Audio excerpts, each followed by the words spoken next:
Here, I'll just grab it. Yeah, well, thank you for having me. I am on the Blaze, as you guys pointed out. Oh, That's the clicker. Advance the clicker. Yeah. Okay, great, thank you. How are y'all tonight? Yeah. Good. I'm so happy to be with you. So yes, I am with Texas Family Project tonight. I don't know, those of you who don't know me, I do wear too many hats. So I do host a show on Blaze, was the News and Why It Matters for 6 years. It's now called Sara Gonzales Unfiltered. I encourage you to check it out. But more importantly, what I'm doing now is I work with Texas Family Project with Brady Gray. Those of you who looked at the calendar for this meeting may have thought that you were going to hear from Brady Gray. And I probably don't look like a Brady to you.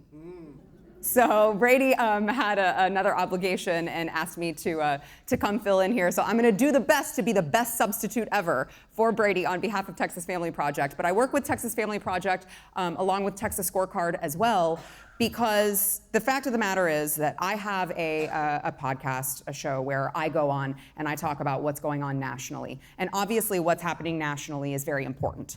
Obviously, the presidential election is very important, and I know that they say, this is the most important presidential election of our lifetime, like every single time, but this time it really is.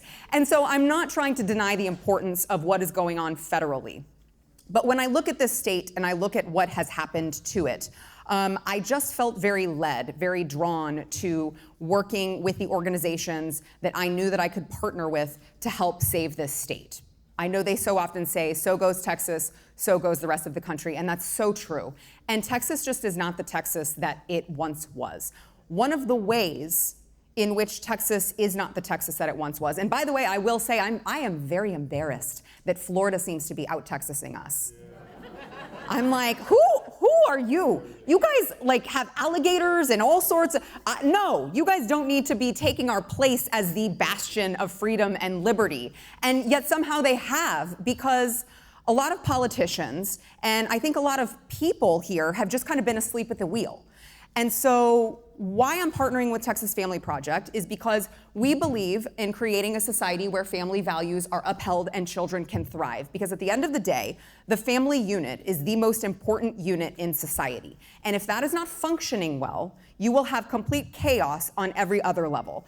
And so I just felt very led to partner with them. I'll tell you a little bit more about my initiative with them here in a minute. But the goals are very, very simple with Texas Family Project. We want to end the sexualization of children in the state of Texas. Now, how gross is it that in 2024, we have to even have that as a goal?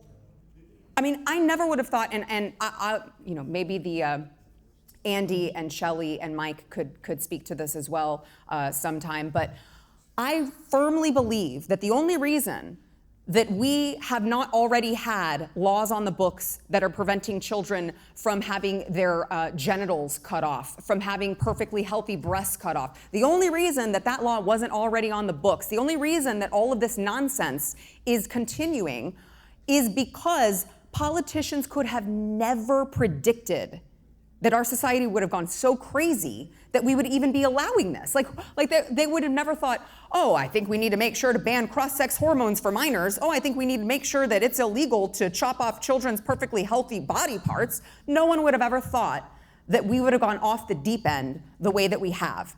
But we have. The left has taken us to that point, and unfortunately, we do not have enough strong leaders leading the way and guiding us. Now, we have made some headway, and I'll get there, but so we want to end the sexualization of children in the state of Texas. We want to make sure that schools are educating our kids, not indoctrinating our kids. I just did in my recent podcast that I'm doing with Texas Scorecard now, it's called Come and Take It. I talked about Austin ISD, and I realized I don't really claim Austin. I like to think of Austin as like part of an island and doesn't really belong to Texas.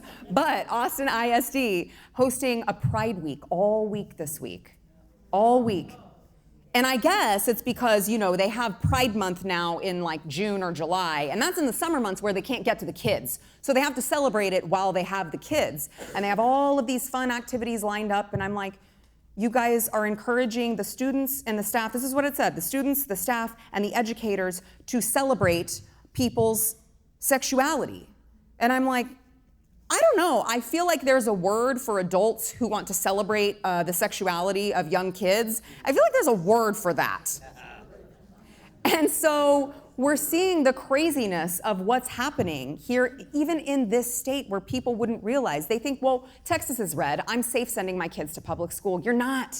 Nowhere is safe anymore. In fact, you would be shocked if I told you some of the horror stories that I've heard from private schools in the state, Christian private schools in the state of Texas, that these children are being fed that same type of garbage. And so we are working to make sure that our schools are not indoctrinating our children into this radical ideology. We're also trying to defend kids from obscene materials.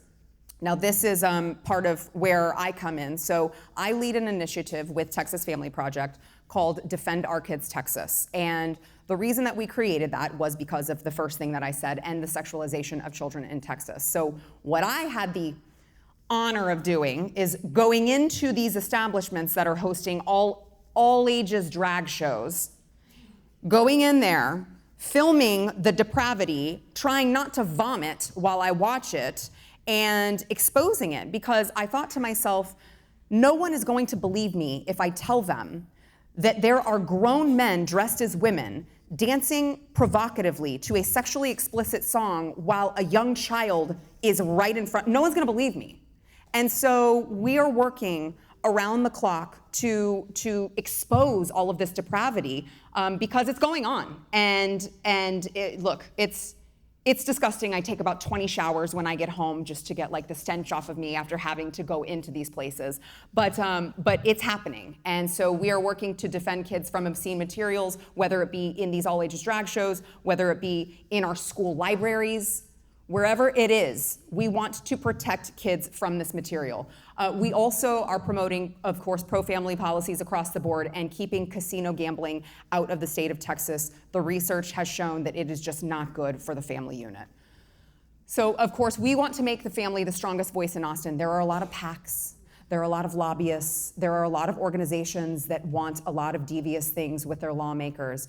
We want the family to be the most important voice when it comes to telling our legislators what we want them to do. We don't want them to be led by PACs and lobbyists. We want them to be led by what is most important, which is, of course, the family unit. So this is Defend Our Kids Texas. So this is the initiative that I am the executive director of. So we have boots in the field for Texas Family Project. We are, like I said, I'm going out there to these, shows. I'm going out there to school board meetings. We have other people who are helping us because, unfortunately, it only took a couple times of, millions of views on these disgusting videos for all of these drag queens to have me on like a list. So even though I show up in a pink wig and a mask on and all this other stuff, they're like, I want to see your ID because I've been shown a picture of a woman who looks a little bit like you. So I usually get busted. So luckily we have a lot of people, volunteers who are helping us go into these establishments and make sure that we are exposing what is actually taking place within all of these disgusting shows. We have had over a dozen kid-friendly, which of course we know doesn't exist. There's no kid-friendly drag show that's ever existed, but we have had over a dozen kid-friendly drag shows canceled. The way that we have done this is public pressure, because public pushback works. So I'm gonna ask you guys at the end of this, but I'll ask you just to throw this in here now. We have a website that you can sign up for. We would love a donation, but the website, sign up for it so that you can get our newsletter, and anytime we see one of these shows taking place, we send an email blast out, and we include a link to their Facebook, a link to their Yelp, a link to their social media, and their phone number. And how we've been so effective is that every time that one of these happens, I'm out there searching for them, we're all out there exposing them, is that we get this email blast. And it's people like you guys who help us do the legwork and call and tell them, I don't appreciate what you're doing. I think it's disgusting. I'm not going to support your establishment. You leave a negative review on Facebook, and all of a sudden, they change their mind about sexualizing kids, and they decide not to do it. And so public pushback works. It's been very effective, and I would really love it if all of you guys would, at a later point this evening, go to TexasFamilyProject.com and sign up to at least get our newsletter. And so we've been on Tucker. Of course, before he was canceled by Fox, which was completely ridiculous. But we have been on Tucker Carlson exposing this depravity, and of course other national news outlets across the country, and we recently shut down an all-age drag show in Midland. Now, here's what I can say about that. Midland. Would anyone expect that a drag show, all-ages drag show, would be happening in Midland? No. Of course not. And the left has been very intentional about targeting these extremely, extremely heavily conservative areas. They're doing this on purpose because they think that it will be what people least expect. So we've had a lot of success with this, and I would ask that you join our newsletter and help us get these things shut down here. So I want to quickly go over some of our goals, what we accomplished, and some unfinished business from the 88th legislative session. So these were some of the TFP, Texas Family Project, supported bills that were passed. SB 14, of course, prohibits the chemical and physical mutilation of kids for the purpose of gender transition. So that was passed. That was a huge win. Now, of course, you have some of these rhinos who want to run around and take victory laps like, we were the most conservative legislature in the history of Texas. Yeah, because you took the low-hanging fruit and banned gender mutilation. Like, that shouldn't be hard, right? Like, that should actually be very easy to do. And we did get that done, and we are very thankful that we did get that done. SB 15, the Save Women's Sports Act.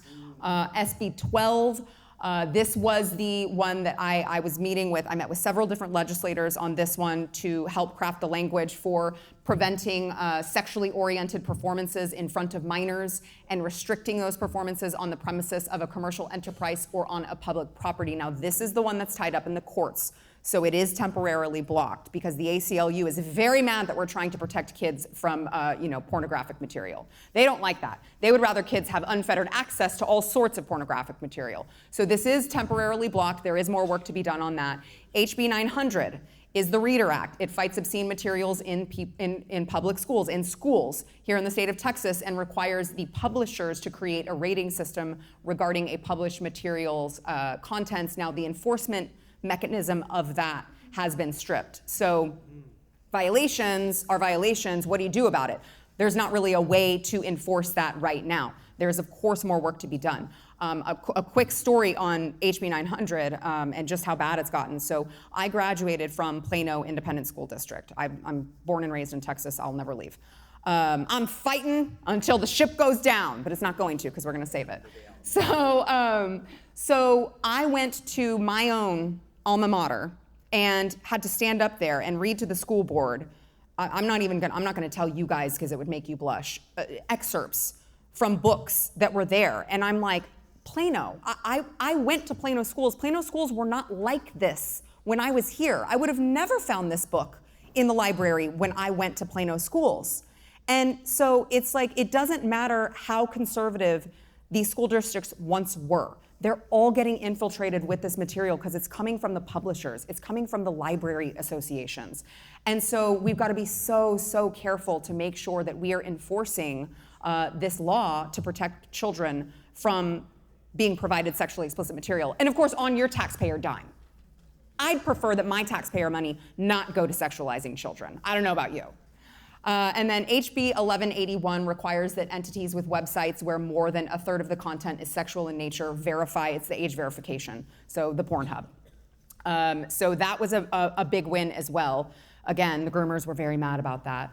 And so I wanted to show you really briefly, before I wrap this up, our first legislative report card. So these are the Texas House top performers with the A+ and the A's, and I expect that I will be seeing a few people in this room on this report card as well.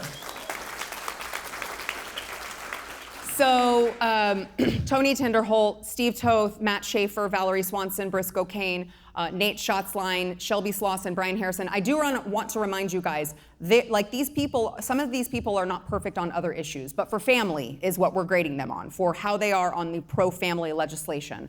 D'Orazio, Terry Wilson, Gates, Cody Vasut, Terry Leo Wilson, Carrie Isaac as well. And then, of course, the Senate, we've got, the same usual suspects: Donna Campbell, Brandon Creighton, Pete Flores, Bob Hall, Kelly Hancock. Some of these, it really pains me to read their names, but I'm glad, yes, Tan Parker, Brian Hughes, Huffman, Kolkhorst, I said Parker, Angela Paxton, Perry, Schwartner, Springer, Betancourt, Phil King, Brian Birdwell, Kevin Sparks, and Robert Nichols. So there are some fighters that are helping, right? But again, the work is not done. And so moving forward, what we would like to do is, of course, school choice for all Texas kids. It's a travesty that that did not get passed in not just the 88th legislative session, the first special session, the second, the third, the fourth, I don't know, the fifth, still didn't get done. We have to make sure that we have this for all Texas kids. We have to stop. We have prevented the physical and chemical transitioning of minors. We have to stop the social transitioning of minors as well. Obviously, this can create very, very lasting mental health issues for these children, leading all the way into adulthood if this is not stopped. We have to stop casino gambling in Texas, or at least keep that from, creeping in, and strengthen the legislation passed with the Pornhub HB 1181, HB 900, which is the Reader Act with the enforcement strip that I talked about, and of course SB 12, which is what they call the drag ban. It's of course not a drag ban. And so we just, we would ask for your partnership in this. Like I said, Texas, so goes the rest of the country, and there is a lot more work to be done. The family needs to be the strongest unit and the strongest voice in the state of Texas. And we would appreciate any sort of support that you can give us. We've got a QR code there to donate, but if you can't donate, great. Just please join our newsletter, sign up so that you can get our email blasts as well, so that you can see what's going on around the state of Texas and help us, in other ways, at least spreading the word. So I appreciate you guys having me as a fill-in. I'm really happy to be here. I hope I did Brady proud, but if I didn't, just pretend I did anyway, okay? Thank you guys so much. Thank you very much. Thank you. Thank you. Thank you. Thank y'all so much. So I always think about what I'm going to say, just like right before I'm going to say it. And I honestly, I'm looking for God to lead me in the right direction. And I think that I'm supposed to tell you a little bit about what has happened with me in the last 4 years. So for those of you that don't know, that's my poor husband back there in the, is that blue? I don't know, whatever. My poor husband, Tim, back there. Since we've been married, I've gone to jail. I've run 3 campaigns, and I almost died from a brain aneurysm in the last 4 years. So let me just break that down a little bit. Let's talk about that judge in Dallas. We were so distraught because our hairstylists were calling me saying, what do? I haven't eaten in 2 days. I'm just making sure that my kids are being fed. What do we do? And, it was really hard for me at the time because I felt kind of like a motherly figure to them. Like they looked to me for advice, and I had nothing. We had already been shut down for a month. We were already at least 1 month behind on our mortgage, but I was paying the salon lease to make sure that when they were able to come back, that they could work. So we do that. Then all of a sudden, my husband and I are there, and we just are crying and praying about it because we just didn't know what to do. We went to bed. I woke up and I looked at him straight in the eye and I said, we're supposed to open the salon. And he goes, okay. Didn't know what that would entail. And so we go open the salon. We get a cease and desist order from the county judge, rip that up in front of everybody. Comes and just so mad, And then we get to the courtroom, and the judge says, I can put you in jail for 6 months, 180 days. All you have to do, you're holding the keys, right? All you have to do is apologize for going against the government shutdown. And then he went to a recess. And so I call up my dad, who's a 26-year Marine veteran. Yes, and was in the Vietnam War. And I call them, and they're watching it live because it was COVID, right? They weren't allowing anybody in the courtroom, so it was live TV. And my dad answers the phone, and I've never seen him cry before. He's like 6'4", like just, a macho man. And he's like, please don't do it, please don't do it, please don't do it. And I said, Dad, I have to do this. I'm so sorry, this is gonna be like embarrassing for you, like it's jail, but I have to. And I just, I got off the phone with him. Of course, my husband's like, you really don't have to do this. Do not do this. And I'm like, I have to. My very good attorney at the time, he's like, I'm not advising you to do that. That's definitely not a good idea. And then the judge came in. And he said, so do you have anything to say? Are you going to apologize for basically making them look bad, was what they want an apology for. And I said, you know what? If you think that your mandate is more important than kids getting fed, then I can't help you there. I'm not gonna shut the salon. And you should have seen his face. You can see it on the video. It's on YouTube, you could watch. His face, when he wasn't even looking at me at that time, looked up and was like, did you just say that? Like it was just, when you're a kid and you do something with your parents and they look at you like, that's what he did. And so then I was immediately put in jail at that time. I was actually given 7 days and $1,000 for every day that I went against his mandate, which was $7,000. So 7 days in jail and $7,000. I did not know that when I went into jail, and this is Dallas Luceret, like this is not the Holiday Inn. And people ask, was it like real jail when you were in there? And I'm like, well, if real jail consists of body cavity searches, cockroaches, feminine products stuck to the toilet that's in your cell, yeah, I'm saying that's pretty much what everybody gets. It can't be worse than that, right? So I didn't know that the huge group of people were protesting outside because I just went to jail, I know nothing, right? And the jail cell, and for those of you that haven't been in jail before, the window is about this wide and long like this. And so you can't really see what's going on, but apparently I didn't know there were protesters all over the place just going crazy. I mean, everything was crazy. And so they didn't give me a phone call that night that I got put in jail, which I learned on TV. I thought you get a phone call, but this isn't TV. The next day I woke up and my husband gets the phone call of, collect call from the jail or whatever it says. And he tells me that, hey, by the way, I got put on Hannity last night. I'm like, what in the world, right? And I mean, he was just trying to make it light because I was like in jail, right? But I was thinking, and I'm like, you know what, if you get put on Tucker before me, we're gonna be in trouble. It was sad. We talked a little about, he's like, I can't get you out. Did you know that if you get put in jail for contempt of court, the only person that can release you out is the actual judge or the Texas Supreme Court? Didn't know that. Some people know that. I did not know that. So even if Governor Abbott was telling him to release me, Ken Paxton, Dan Patrick was paying my fines, all of these things, they could do nothing. And so I was just in there. I spent 2 nights in there, but it was a 3-day period of being in jail. And I had no idea the only way to explain this is it was like this tidal wave of people that were just mad. And they were really mad. And so we were able to stay open. When I was in jail, my salon stayed open. So they didn't establish anything with that. And the salon to this day today still open.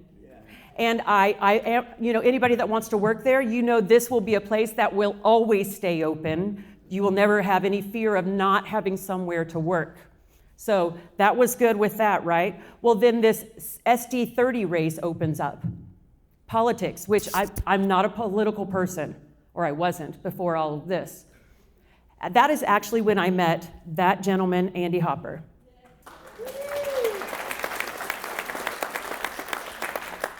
I got really worried because before I even put my name in, I noticed that he put his name in, and I'm like, well, let me see this guy's website. And I looked, and I'm like, oh man, he's really smart. He's really good at this, you know? And I've never heard of him, but man, he's really got his stuff together, you know what I mean? And neither one of us won, but my husband and I got a really great friend with him and his wife, so we treasure that, obviously. And the reason why I'm here speaking right now to tell you that this is a good man. He means what he tells you. He means it. Just out of his competitiveness, he wouldn't go back there. And I think that I see us keeping a scorecard of who's more conservative. I think it'll be a race to see how far we can get off the edge and dangle between him and, where's Mike Olcott? Did he step out? And this gentleman too. And so we've kind of known each other for about, 4 years or so. I ran the SD30 campaign. I actually won that jungle election. A lot of people don't know that. I won out of the 6 candidates that were there, but I didn't get 50%. And so I lost in the runoff. So my husband and I live in the Sherman area. And so, not knowing what was going on, I started following what our rep was doing. And I'm like, man, this guy's a squish, meaning he says he's conservative and he goes and tells everybody how conservative he is. But then when you look at the scorecard, especially what Texas scorecard is great to tell you the facts. So if you don't know about that, please stay after, we'll get you hooked up with that. But you can actually keep us you can hold us accountable for what we tell you. And the tool is very there and it's easy to read. So if you don't know about that, please get with us. So I'm watching this guy, and his family's lived in this county for almost 5 generations, the guy that I ran against. And I'll tell you, in that first election, that's my second campaign, he whipped my tail. Because every time I went to a door, the people are like, no, I changed his diapers, or, oh, we go to church together, blah, blah, blah. And I'm like, yeah, but do you know how he's voting? And nobody would really listen to me. Not my Reggie, he's great, and blah, blah, blah. Well, I lost that campaign, and then I had the brain aneurysm. April, it's almost a year. In a couple of weeks, it'll be 1 year. And so the doctors, I was taken to one hospital. They told my husband she's not making it through the night. And then they took me to another hospital, and they told him the same thing. She's not going to make it. My carotid artery in my brain actually exploded, and my head was full of blood. And then if you can live through that, the numerous strokes that you have are really tough. They told my husband that, once I actually woke up out of the coma, she's going to be completely paralyzed, either all or at least for sure her whole right side. Except for when they tried to put the feeding tube in me and it hit that back part, and I grabbed the nurse by the neck and said, that hurts. They're like, oh, her right side, I think, is okay. That's how they found out I wasn't paralyzed.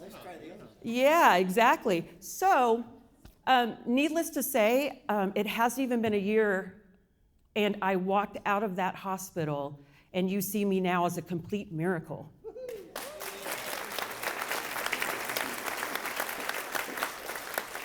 So anybody that's been through that, it's really hard. I had months of physical therapy, speech therapy, lots of medication, just all of these things. And I'll be honest, I was kind of feeling sorry for myself because I was like, why did this happen to me? I've been obedient to you, God. Why is this happening? Well, what I forgot was my husband and I were leading worship in the church before all of this happened, before the aneurysm. And the Thursday before I had the aneurysm, we were doing a song about give it to God. If you have cancer, give it to God, and all of these things. So I stepped back and I just prayed, God, take away the headaches that I've had for like 25 years. And then in 2 days, I had the brain aneurysm. Ask me when the last time I've had a headache. Since before the aneurysm. So he took away my headaches. I paid a price for it, but I do not have headaches now. So that's God, obviously. So needless to say, we're sitting around, and I'm sitting around feeling sorry for myself, and then he's listening to the radio about the Ken Paxton impeachment. And he was not listening to anything around me because he knew I didn't want anything to do with it. We'd already thrown away all of our signs. I was mad. I'm like, I'm never running again. I'm never doing this again. And he was so happy that I wasn't going to run again, because anybody that knows the family of someone that's running in a campaign, oh gosh, it's just horrible. So I hear Ken Paxton being impeached, and I think this was the time where it was already in the Senate. And I'm like, hey babe, what is this? What is going on? Because I didn't pay attention to anything. And they're like, oh, they're trying to impeach Ken Paxton. I'm like, wait, he's like the best AG in the nation, like ever. He has sued Biden I don't know how many times. Like, he's amazing. Why are they doing that? He's like, because they're dumb. And I'm like, And so that started making me perk up a little bit. I wasn't in that lonely, depressed spot anymore. And my husband goes to drive because he started leaving me at home by myself finally after several months. He's driving to work, and I'm like, I just get this thing. I call him up and I say, babe, I'm supposed to run again. He goes, we are not going to talk about this right now. Hangs up. And after about 2 days, he'd cooled off, but he saw his wife again. When I started getting interested in the politics and saying, that's not right, why are they doing that? And then you look at the voting record of the guy that I ran against last time, that he just pummeled me. I mean, it wasn't even close. And he said, okay, one more time. One more time, let's do it one more time. And so we ran. And I can tell you, from day one of announcing, first of all, no one even knew that I could get up out of my house and out of that chair. No one knew. We had been to church a couple of times, but that was barely, that's all we had done for months. So I went almost on the last day to turn my paperwork in Austin, and really didn't tell anyone. And then the news hit that I put my paperwork in. From that day, I felt in what I call little gold stars, and you might call them affirmation, but when I'm doing what I'm supposed to do, I get these little gold stars that God will just put on me, and I can feel them, you know. So we got in the race. Everything was fine.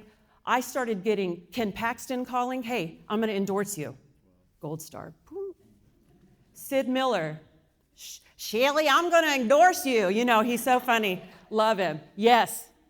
We're going to come out and speak in your district. What? I've never had any of this help. Because you guys know, especially when Andy and I ran in the Senate District 30 race, our opponent got all of the endorsements, and we were just barely hanging on.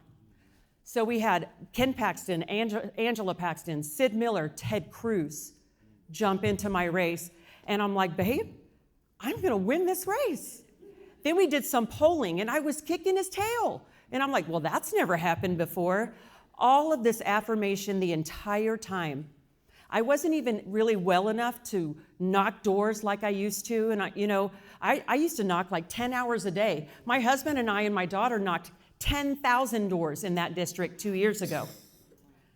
I'm a worker, right? But this time I couldn't go out more than like 2 hours because it was just too hard.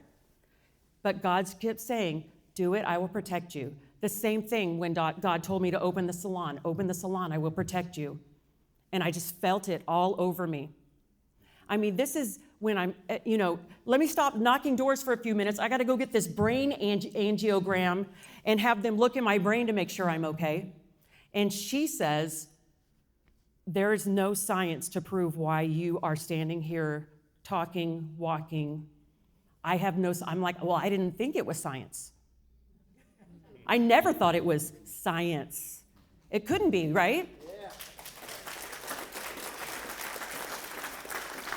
So here we are. We ended up beating him. I mean, and I do think that it was them impeaching Ken Paxton that opened people's ears to be like, wait, you impeached Ken Paxton? What else you got down in there in that, dirty, laundry? And it was a lot. But they wouldn't listen to me until they heard that and knew that was true. And so that was huge.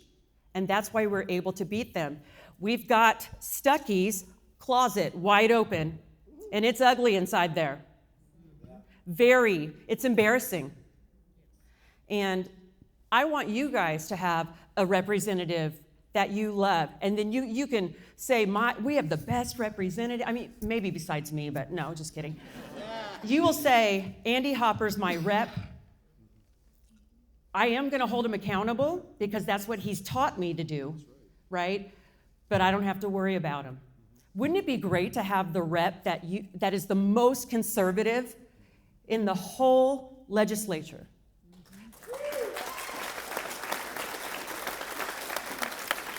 And I know he's like me. I cannot wait to go to Austin, vote, come back, and look each person in the eye and say, I told you I would do it. And here's the proof. What reps do that right now? None. They're afraid of what they did. We've got 4 reps that are going to help us freshmen coming in, and there's a lot of us. And they are so excited that they are getting the reinforcements, because it used to be about 4 of them trying to do stuff in the house, and it's almost impossible, right? So now they have all of these freshmen that have been scratching and clawing to get in there, and there's going to be a lot of us, and we're going to be able to make a lot of stuff happen. But the best thing is we're going to be able to stop a lot of bad stuff from happening, like Dade Phelan getting in the speaker seat. Get him out. There's no way that you would think that, when Andy Hopper goes and it goes to Austin, and you're like, I wonder if he's going to vote for Dade Phelan. Right? You laugh now, but did you think your current rep would do that? He did, twice. And a Democrat chair. Exactly. So the Democrat chairs, we can go on and on for what these fools are doing. You won't have to put up with that. If you text every person in your phone that you know, all of them, that live in this district, you text them up and say, before May 28th, you must go vote for Andy Hopper. I don't care what else you do. Go vote for Andy Hopper. Every person in your phone that you know lives anywhere in the vicinity. And then you tell them to tell 10 more friends to do that. Andy Hopper wins. That's all it takes. And that's not that hard. It's on your phone, right? You can do that. I want to leave you with one thing. My husband, Tim, and I, we thought the salon thing was going to be like our thing. I don't know what, like our thing that we would be, we listened to God that one time, and he told us, I'll protect you, open the salon. And that we thought that was like the big thing in our life. But really, after 3 campaigns and going to jail, all you guys were the audience that I was supposed to tell you how good God is. And so if anybody leaves here knowing that God works miracles and he can do anything, because he did, then my job is done. Thank you guys so much.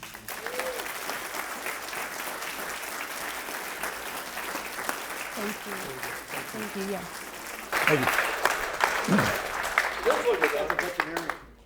Thank you. It's good to be here. My wife and I moved back to Texas in 2009, and our life changed in 2010. I went to vote in a Republican primary over here in Argyle. We were living in Argyle. And I went to vote in the Republican primary, and how many of y'all know who Peyton Inge is here in this room? Just a few. So Peyton Inge was a Republican precinct chair there, and he was also checking people in as you went to vote. And he said, hey, you want to come here and vote in the Republican primary tonight? To the Republican precinct convention tonight. So what's a precinct convention? So he said, just come here at 7 o'clock. So I went. There were about 7 people there. It's kind of typical of a precinct convention. But we became friends, and before I knew it, he had guided me along the way to go to the Texas State Convention in Dallas that year in 2010. How many of you all were at that state convention in 2010? No one here. That's amazing. One person. So at the state convention, at that convention, there were like 7,000 delegates from all over Texas. And during one of the breaks, David Barton, had put a piece of paper, an 8x10 piece of paper, in everybody's seat, all 7,000 seats. And I picked it up and read it. And on that piece of paper explained why the state of Texas, why the Texas legislature was not passing any good pro-life bills, why we weren't passing any good immigration bills. If y'all recall, back in around that time, Arizona had passed a really good anti-illegal immigration bill, and I was wondering, why didn't Texas do this? Why didn't Texas lead in on this? Well, I found out by that piece of paper, because that piece of paper explained how most good conservative bills went to the Texas House, where they died, and they died because of one man, a man by the name of Joe Strauss, who was the Speaker of the House back then. And in this one piece of paper, David Barton explained how Joe Strauss got elected. He got elected because around, was it 2004, 2005, somewhere around there, all the Democrats got together with 11 liberal Republicans and formed and had 76 votes, and that's all it took. And they chose who the Speaker of the Texas House was. So why is that important? It's important because in order to make those Democrats happy, they had to be promised certain things. And one of those things was chairmanships for Democrat chairs. And so that's what began the process of how even though the Republicans in Texas control the Texas House, the Texas Senate, and the governorship, the Democrats chair very powerful committees in Austin. And that's how it happens. And the committees that are not being chaired by Democrats are being chaired, if you get to know some of the Republicans down there, they're being chaired by liberal Republicans.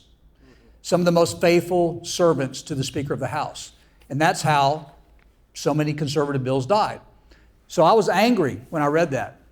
And so I turned to my friend Peyton and said, how do we get rid of Joe Strauss? And he said, there's really only one solution. We can't vote for him. We have to make sure that we elect more conservative state reps in the Republican primary. And so my wife probably still regrets that I went to that convention, but that's where we decided we were going to focus our political efforts on replacing these rhinos in the Texas House. The good news is that next election cycle, I think I started knocking doors for candidates in 2011, and we actually, just in the DFW area, we elected 10 what I thought was really good conservative state reps. And I will say, all 10 of them went down there, and I vetted them and met with them, at least 9 of the 10, and felt really good about them, that they were constitutional conservatives. And at that time, that's all I was really looking for. And so we had a very successful Republican primary in 2012. And we elected, like I said, 10 phenomenal people that went down there. In the first session, they were really good. And most of them were really good the second session. But then what happened after that is Austin, that well-oiled machine down there, began to work on them. And probably 6 to 8 years later, only 3 good ones were left. 7 of them had been corrupted by the system. And one of them had actually lost an election. And so one of the missing ingredients that I learned from that, and I began to learn it, I think I finally figured this out around 2018 or 2019, is that one of the most important factors when you all are deciding on who you want to choose to represent you, whether it's in Austin or DC, is not just if they're conservative, but if they have the backbone like Shelley Luther. And when Shelley ran the first time, I didn't really know much about her politics. And I went out to Joe T. Garcia's and had a wonderful 3-hour lunch with the 2 of them, and fantastic lunch. And I tried to learn more about her politics because there really was no questioning her backbone. Because even before I met her, anyone willing to do what she did had the backbone.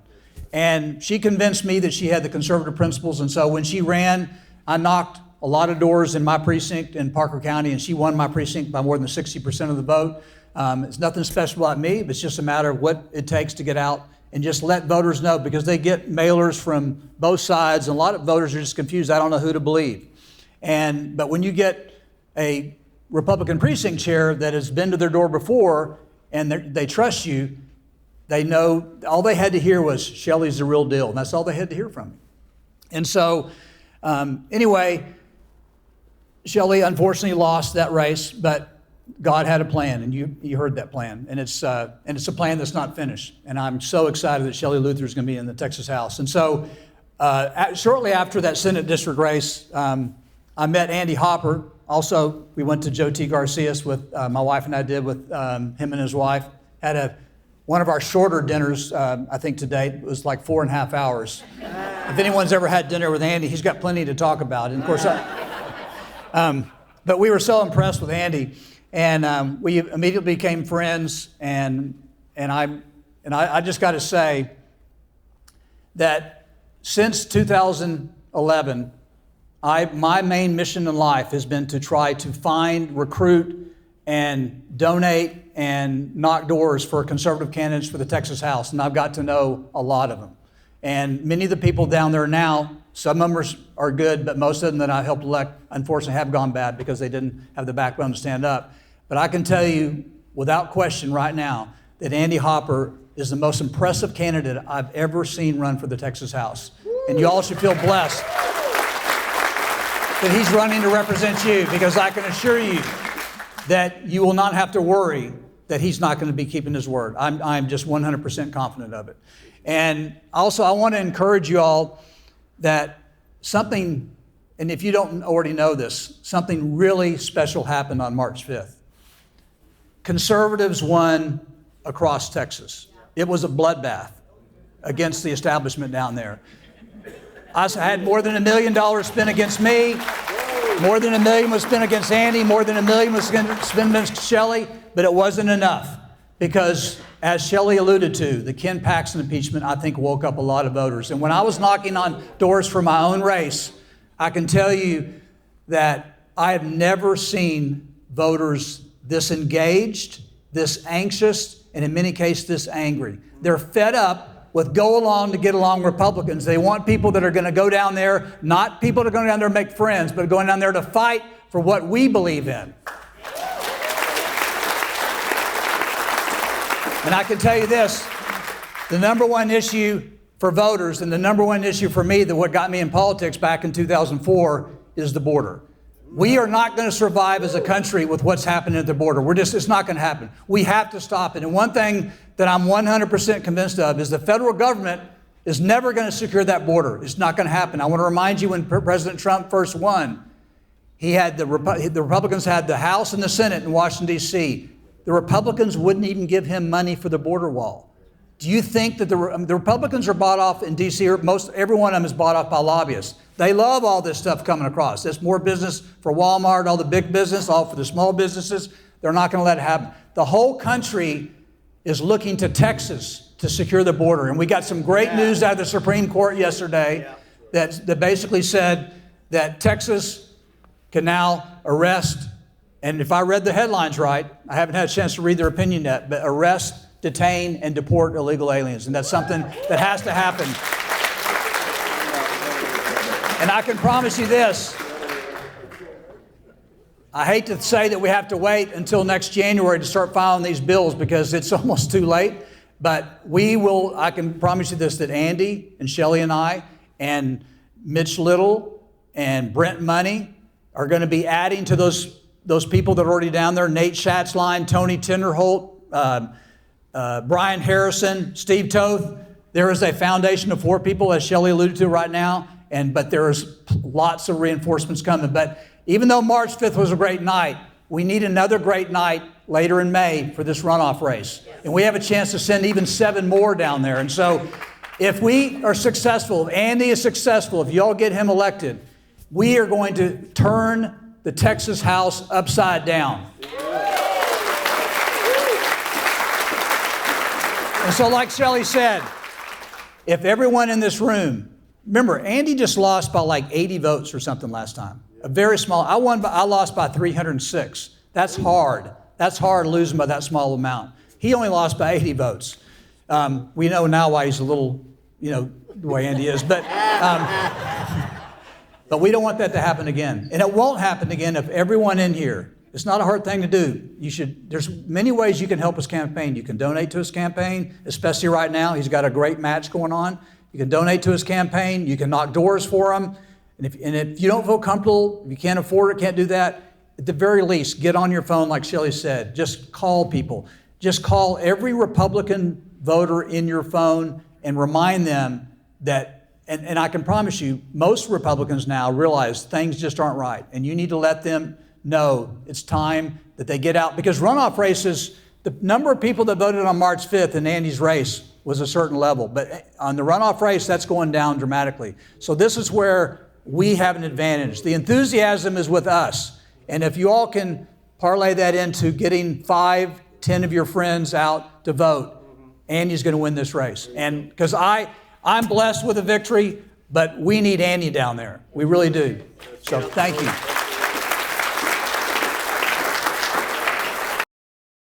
Go ahead. Yes, sir. So some of the questions that some of our attendees have come up with here, I'll just kind of throw it out for discussion. Hope that we can all come to some conclusions. What do you see as the biggest issue that will be addressed by the Texas legislature in the next session? There's a list. The biggest, I mean, obviously, I feel like it's the border, obviously, but I think that our very first vote that we take for speaker is going to be the most important, and it will split the hairs, and people have to pick a side.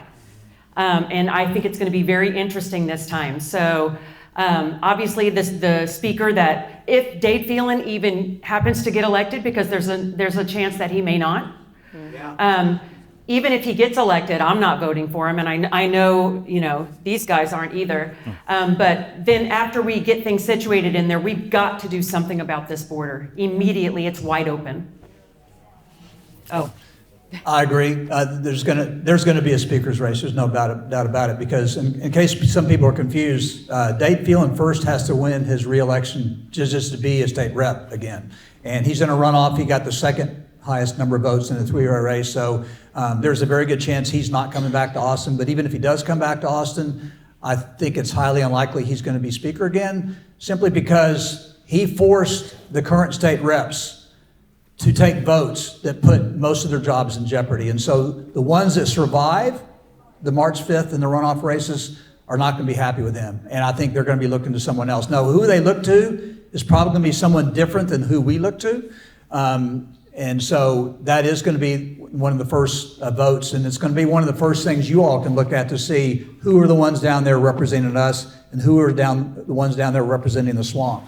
And but as far as legislation goes, border and property taxes are by far my biggest issues, but I also think it's the biggest issues with voters.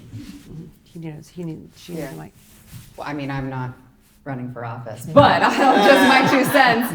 I completely agree with what you guys are saying, but I'm not even going to put into the universe that Dade Phelan is going to win in his runoff. I think he's out. I think his voters are done with him, and I think that we're really what you guys. I'm going to call you the good guys. I'm sorry, Shelley, because you're not a I'll guy, take it. but I'll take it. I think the good guys really need to be figuring out who you want to run to replace him.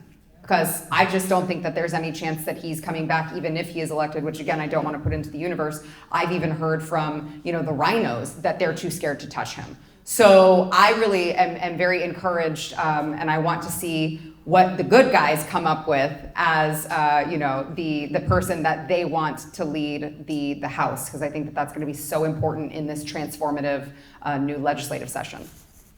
So I wanted to point out, whether or not Sarah's running for office or not, she was a rock star in Mitch Little's race. So Mitch Little is another rep that was running here in Denton County. So we have a chance to have 2 conservatives that are fighters that are willing to stand up in Denton County. So Mitch Little won his race.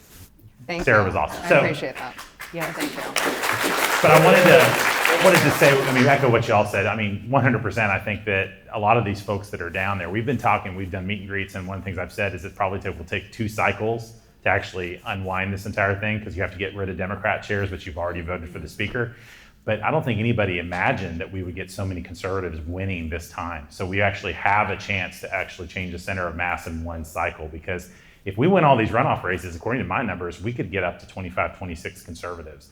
And like I've told you all, if you get that many conservatives that are basically standing up and fighting, there's going to be a bunch of mediocre, worthless guys that say, hey, you know what, I want to be on that team. And so you're going to get more. You're going to get folks that are willing to stand up because they're scared and they don't want to stand up unless they have backup, and they will have backup. So I think we have a chance of changing it all in one cycle. So I think that's very important. I think the border's crucial. We cannot exist as a country if we continue to do what we're doing. And part of that is Texas telling the federal government, no, we don't agree that the federal government is the supreme arbiter of its own powers, its own jurisdiction. That's ludicrous. It's been going on too long. We cannot continue to sit there and say, oh, well, the federal courts tell us we have to suffer an invasion. I guess that's what the founders intended. It's ludicrous. But my second issue has always been election integrity. We've knocked too many doors that don't exist. We need to clean voter rolls. We need to do something real serious. This is the most important election of our lifetimes, and here we are facing it down, and almost all the election security legislation that was filed in the last legislative session died in committee due to Dave Phelan. So, And Well, the chair. let's give somebody else some Yeah. credit. Reggie Smith, that's The right. gentleman that I just beat was the chair of the election committee. Ken Paxton actually told me that he went directly to Reggie and said, hey, we need to talk about election integrity, because what's happening right now is they took the ability to come after voter fraud, they took that ability away from the Attorney General. And so now it's just going to be the local district judges. Do you think that judge that put me in jail in Dallas, or any judge in Houston, is actually going to go get somebody that has done election fraud? No, absolutely not. But he told Ken Paxton, I don't have time to talk about that. And Ken Paxton came to my district and said, this is what he said about me and your voter integrity. So he, under Dave Phelan's orders, killed almost every single election integrity bill. Now that we have Donald Trump coming, we have zero election integrity. I'll tell you that right now. We have nothing. I don't mean to be the bearer of bad news, but it's true. Understood. A lot of people have wondered what kind of job you think Governor Abbott is doing, particularly with regard to our border security, and also, as a follow-up, how much in Texas tax dollars has been spent to ship illegal aliens across our country? So I don't have to be first every time, but so my relationship, so I've never met Governor Abbott. Contrary to popular belief, I did have run-ins with him in 2020. Honestly, the last text that I sent his office was actually, I'm sitting in a courtroom right now. I'm about to be put in jail. Right now, you can go get CBD oil. You can get your dog hair groomed. You can go to Lowe's. You can go to, Home Depot. A liquor store. You can get an abortion. And you can also go through a drive-through and get a lap dance, as long as it's drive-through. And that's the text that I sent him, because that just came across that was essential, and no answer. So you can imagine, and then if you see my husband back there and I get thrown in jail after sending that text, it wasn't directly to him. But I will tell you, I can work with anyone if they want to pass conservative legislation. I'm not going to hold a grudge. I do not care about anything that happened in the past. If he wants to pass conservative legislation, then I'm going to be right there with him and do it. I'm not going to hold a grudge in it. So I strongly support what he did a few weeks ago when he declared an invasion, and basically I would encourage you to go read the document. It was a phenomenal document. Basically, he cited the failure of the federal government for enforcing Article 4, Section 4 of the U.S. Constitution, and that he was going to hereby implement Article 1, Section 10, Clause 3, and declare an invasion. And it was a very strong rebuke of the Biden administration. I wish he would have done that years ago, but I'm very happy he did it a few weeks ago. I do support his attempt to provide parents with the freedom to decide the best education for their children. One of the reasons I support that the most is when I hear stories about what kids are being taught, not necessarily in well, maybe, I don't know, maybe Denton County is kind of bad up here, but where my district is not so bad. But when I hear about what they're being taught in Austin and Houston and Dallas and San Antonio. Next question. That's the next question. Oh, okay. don't go in there. Okay, sorry. Just kidding. Oh, do you know? Do we know how much he spent? I don't know that, but It's the millions, beauty yeah. of me not running for office is that I get to tell you exactly how I feel about Governor Greg Abbott. I think he's been weak. I think he's been extremely weak on the border. I think it's a disgrace that it has taken him 3 years of watching the Biden regime allow an open borders, a complete invasion of not just our country, but of our state. He has seen El Paso and Eagle Pass and McAllen completely suffer, just be decimated. And he kept, I agree with Mike's point about the statement that he released not that long ago. But how many times previous to that did we hear, I'm declaring an invasion. Okay, now what? Nothing. He goes on Twitter though, I'm declaring an invasion. Okay, now what? What are you gonna do about it? Nothing. I think that he has been weak. I am grateful for the small steps that he has taken, but I think a lot of it has been optics. It's all about the optics. If you go look at the buoys, there's a tiny little area where there are buoys, and they don't show you that. They want you to think that the entire border is surrounded by them. When you go look at the razor wire, when you go look at Shelby Park, it's a tiny, tiny area. I mean, our Blaze reporters have been down there. They went with the trucker convoy. They went down there and actually looked at this, and they were like, this is all a smoke show. They're pretending like they're doing something huge, and they're really not. It's a tiny little fraction of an area. There's so much more work to be done on that, and the fact that it has taken 3 years to get breadcrumbs, I think is disgraceful. And I'm not running for office, so I can tell you what I really think. I don't have to work with the guy, so.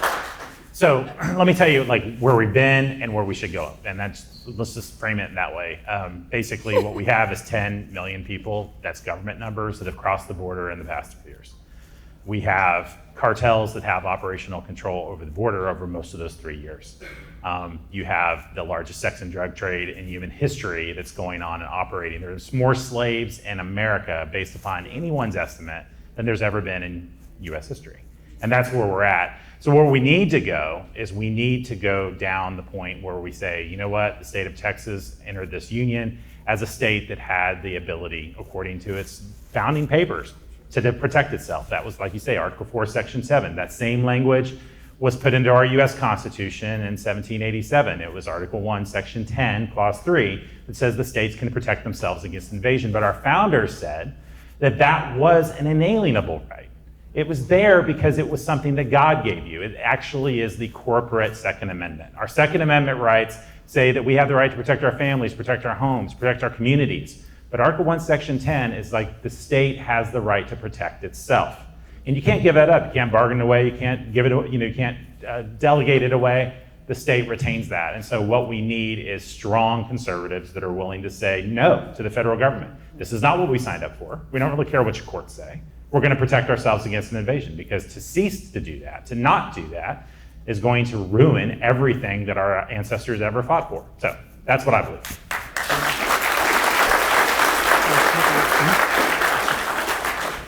Yeah, lastly, so as to play into that last segment, what do you think can be done on a state level to keep the woke ideology from being taught in our public schools? So I was a school teacher, a public school teacher for 13 years. I left teaching because what it was turning into. That's how I ended up with the salon. I just decided to up and just all the training, all the teaching, all the school that I had to be a teacher, which was a lot, a teaching certificate, I just gave it up and went and opened a salon because of what it turned into. We have to have these laws to protect our kids and your grandkids, and even all of them. We can't play around with that anymore. They cannot make a mockery of our schools the way that they are. I would be a huge advocate for not only you as people that have kids and grandkids, but for the teachers too. I know what they go through on a daily basis. Most of your teachers really want the best for your kids and would step in front, like take a bullet from them for them. Honestly, there are a lot of I would have as a teacher, and we have to treat it as such. Most of the teachers are good, but some of the curriculum that they're given is bad. And then they're enforced to do that curriculum. And so we need to make sure that everybody from every level, the SBOE, the TEA, I actually would like to get rid of the TEA, like get rid of them completely. I'd also like to get rid of the STAR test. That's dumb. It's horrible. So we need to make better moves so teachers are more capable of doing better in schools, bring back classic education. So that's what I want to do as a teacher to help us get that back. Yeah, I think it's no secret that the left, one of their strategies, like they did in the Soviet Union, is to get a hold of our children, and that's what they're trying to do with all this indoctrination. And you have to ask yourself, why are school districts all across Texas so opposed to school choice, or however you want to call it? And I can't help but think that they realize that if parents said, I do not want to subject my kids to your indoctrination, I'm going to take those kids out and use the tax dollars that those parents are already paying into the system and go elsewhere, that they would be forced to clean up their act. Because for some reason, these school districts are obsessed with not losing any students. And what they seem to lose sight of is the ultimate goal is to provide the best possible education for the children. It's not about protecting any given institution. And even when you hear that the other states that are trying this, only 1% of the students are actually taking advantage of it. Why are they so terrified of that? And I think it's because they realize that they would be forced to actually ask themselves, are we going to continue to indoctrinate these children like that? And that would be my hope, that one of the really big and most important fringe benefits of giving true freedom, education freedom to the parents and the children, is that it's going to clean up some of this stuff in the schools. Yeah, I completely agree with you, Mike. I think school choice is a must when you're talking about getting all of this woke ideology out of schools. I also think it would be helpful if we had a Texas House that would pass parental rights in education, which, you know, the mainstream media calls it the Don't Say Gay bill. Of course, that's not what it is, but they did that over in Florida. They played around with it for a while in the Texas legislature, and then I believe under the watch of Dave Phelan, it just died and never was resurrected.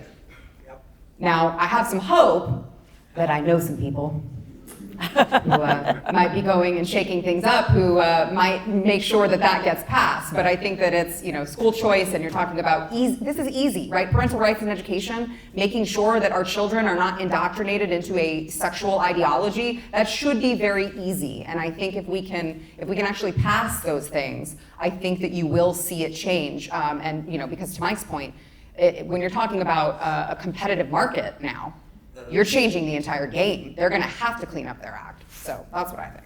Yeah, so one of the things that, I may have mentioned this before, but it's interesting. I have two teachers that are supportive of me in Wise County, that they are actually in the process of looking to apply to a juvenile detention facility because it'll be a better work environment than where they are. Wow. Because the classrooms are unsafe, because they actually have kids that are beating up on teachers. If they're labeled special ed, then they basically go away for 10 days, they come back, beat up a teacher. Teacher basically is in a situation where no one's going to look out for them. If they defend themselves in any way, shape, or form, you know, they're going to go after them and not the kid. So the thing is that, you know, like Mike said, we're in a situation where we could have haggled about this 10 years ago, but we got to pass school choice now. Mm-hmm. You know, people need to be able to pull their kids out, put them in a different situation that actually allows the kid to learn, to grow, and to be a normal person and a normal family, recognizing normal family values. And those are things that, honestly, as a state rep, I think all of us are going to do, is articulate these conservative ideals and actually kind of weaponize the position to basically stand up for things, not just in Austin, but what's going on locally. Like Denton, Texas is, you know, according to my understanding, like the ground zero for drag queen story hours. One of the very first ones was in Denton, Texas, right? Mm-hmm. One of the very, very first instances where you basically get a campus basically weaponizing itself in Texas against conservative organizations was right here at UNT, where the, you know, very, very liberal chairman, Neil Smastrak, tried to get rid of YCT UNT, conservative organization that basically was standing up for some of these things. And they basically weaponized the liberal masses against them, and there was no help and support from administration. Our current representative was silent, completely silent. 2 weeks ago, there was a ridiculous ruling out of the Denton ISD school board where they basically affirmed that they wanted to keep all this porn in schools. Only one member voted against it. And I may have missed it, but I don't think our rep even mentioned it. And so that's where the representatives can actually use their voice to change the culture. And that's what we need to do, because we need to return to the point where the nuclear family and our American family values are basically upheld and actually respected. And right now, that's not what you're getting from government.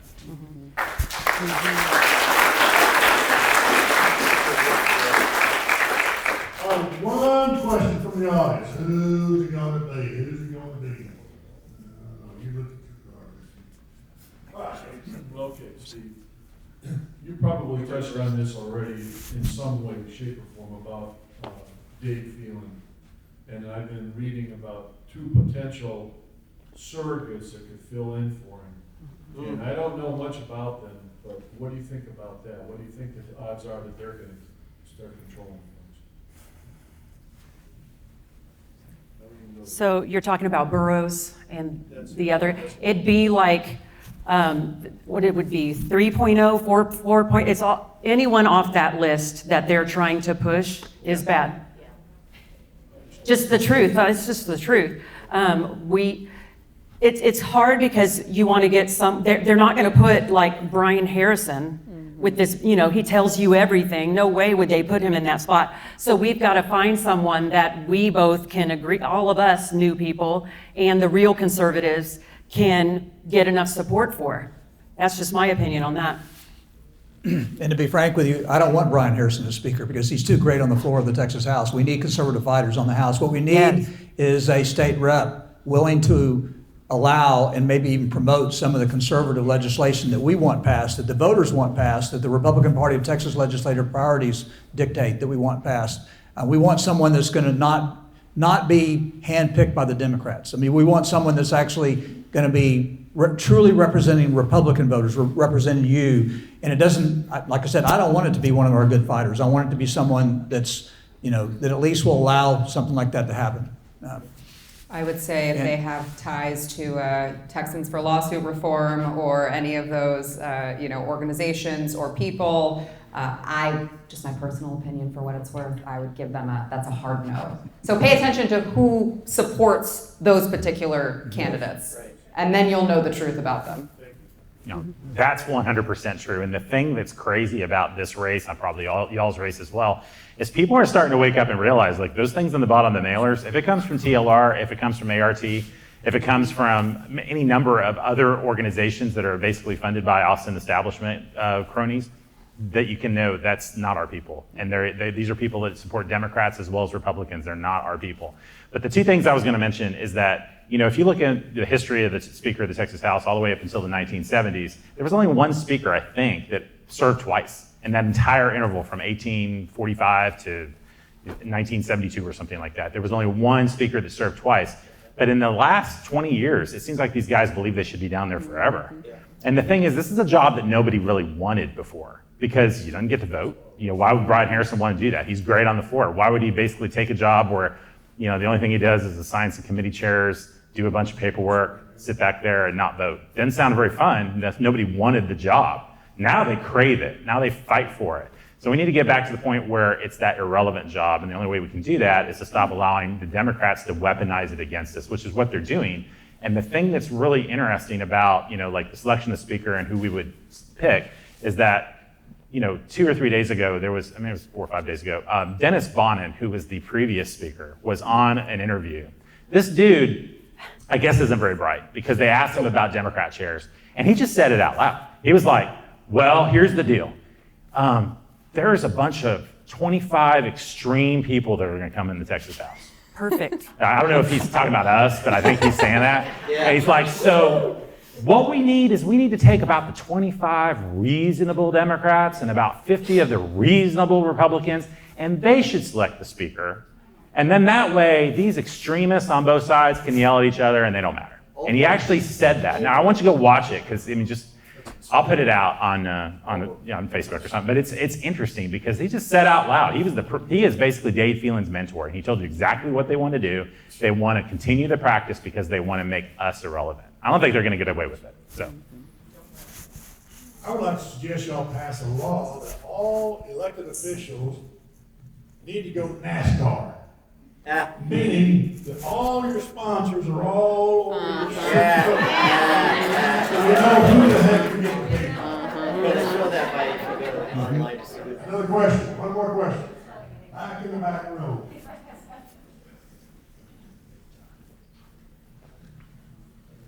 So, don't know if you all are familiar with Peter Schweitzer and the book that he just released. And in his book, he's basically saying that China is funding everything that you just Yes. are fighting against. Yes. How do we stop them from bringing money into our country to fund everything, to undermine everything that you people are standing for? I believe the name of the book is Blood Money, if I'm not mistaken. I actually just had Peter on my show a couple weeks ago, and we talked about that. And I feel like I'm kind of in the know on really how bad China is. And even I was like, holy crap! I mean, they are funding the cartels who are bringing in the fentanyl because, of course, it's all coming from China. Of course, they're funding TikTok, which is it's indoctrinating our children. You look at the TikTok that's available in China, it's nothing like that. They don't have all of this radical ideology going on there. They're like actually teaching their kids math. They're teaching them reading. They're teaching them how to be like war machines. They're teaching their kids all sorts of different things on their version of TikTok, but they're doing it on purpose intentionally to create chaos and confusion within our younger generation. So, of course, I'm sure that I want them to weigh in because their opinion matters more than mine. But I would say I know at least for my elected nominee, who I believe will be the representative Mitch Little, he talks all the time about we need to ban the CCP from being able to own Texas land. Right? I mean, that's easy. Or leasing. Or leasing. None of it. Leasing or buying. Yeah. It needs to go, they need to be kicked out. Russia, Or the their CCP, all of these foreign nationals should not have a right to buy up or lease our land in Texas. And so is there a lot, like, can we do everything that, can we stop everything that China is doing in our country? No, but what we can do in Texas, here in Texas, we should be. And that is one really, really easy thing that needs to be done next session. Amen. Yeah. So what Sarah said about the banning land, I mean, I'd go one step further. If you are a CCP member or a member of the Communist Chinese Party or any of the enemies of America and you own land, we should condemn it and sell it and put it back in the treasury. But, the thing is that, there is so much that is going on behind the scenes that is basically pushing this Marxist and globalist agenda. I think right now, these two, kind of nefarious entities are working together to basically take us down. But they're doing it on multiple fronts, and to me, it's like one thing that would basically change Texas immediately. And it's amazing that it didn't even get a real hearing in the Texas House. It never actually made it to the floor. I think it made it through committee. Was a bill that would create a gold-backed currency.